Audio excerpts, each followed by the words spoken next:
ഈ കാണുന്നതാണ് മുണ്ടക്കൈ ചൂരമല. ഈ ഉരുളുപൊട്ടി വന്ന സ്ഥലമാണ് ഞാനിപ്പോൾ ഈ കാണിക്കുന്നത്. ഈ ഭാഗത്ത് ഇവിടുന്ന് ചൂരമലയിൽ നിന്നാണ് പൊട്ടി ഒലിച്ച് വന്നത്. അവിടെ നിന്ന് വന്ന്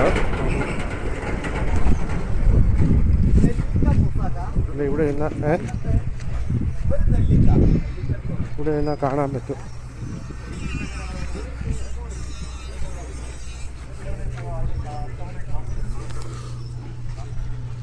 അവിടെ മേളിൽ സ്കൂള് ഒക്കെ കാണാം. ഇവിടെ നിന്നാണ് ചെറുതായിട്ട് കാണാതെ ആ ബിൽഡിങ്ങിൻ്റെ തൊട്ട് പുറകിലായിട്ട് സ്കൂള്. അവിടെ നിന്നാണ് ഈ ഉരുള് പൊട്ടി ഒലിച്ച് ഇങ്ങനെ വന്നത്. ഒത്തിരി പേര് മരിക്കാനിടയായത്. ആ ഉരുള് പൊട്ടി വന്ന പാറ കഷ്ണങ്ങളായി കാണുന്നതല്ല. ഇതെല്ലാം ഉരുളിൽ പൊട്ടി ഒലിച്ച് വന്നപ്പോൾ വന്നിട്ടുള്ള പാറ കഷ്ണങ്ങൾ. ഇങ്ങനെ വന്നാണ്ട് അവിടെ ഈ പാലം എന്ന് പറയുന്നത് നമ്മുടെ മിലിറ്ററിക്കാർ വന്ന് ടെമ്പററി ആയിട്ട് അന്ന് ഉണ്ടാക്കി ഇട്ട് അങ്ങനെയാണ് സഹായത്തിന് ഇവിടെ ആൾക്കാർ ഇക്കരെ കടന്ന് ഇവരെയൊക്കെ സഹായിക്കുകയും രക്ഷിക്കുകയൊക്കെ ചെയ്ത മിലിറ്ററിക്കാരുണ്ട്. ആ കാണുന്ന ആ പാറകളെല്ലാം അവിടുന്ന് പൊട്ടി ഒലിച്ച് വന്ന പാറകളാണ്. ഇതിങ്ങനെ ഇവിടെ നിന്ന് ഇങ്ങനെ അങ്ങോട്ട് താഴോട്ട് ഒലിച്ച് വെള്ളം ഒലിച്ചു പോയ ഭാഗങ്ങളാണ് ഈ കാണുന്നത്.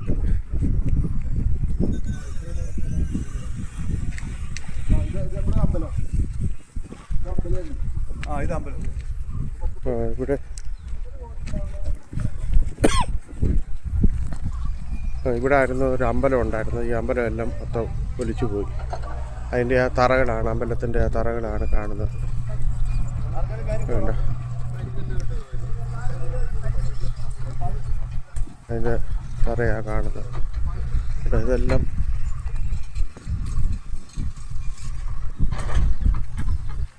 ഉരുള് പൊട്ടി ഒലിച്ചു വന്ന ഭാഗങ്ങളാണ്. ആ മണ്ണും എല്ലാം കൂടെ അവർ വലിച്ചു കയറ്റി ഇട്ടിരിക്കുന്നത്. ഈ മണ്ണിനകത്ത് അകപ്പെട്ടു പോയവരൊക്കെ ഈ ഇതിനകത്തുനിന്ന് മിലിറ്ററിക്കാർ വന്ന് രക്ഷിച്ച് കുറേ ബോഡികളൊക്കെ ഇതിനകത്തു നിന്നൊക്കെയാണ് എടുത്തത്. ഇവിടെ വന്ന് താഴെ വന്ന് അടിക്കും.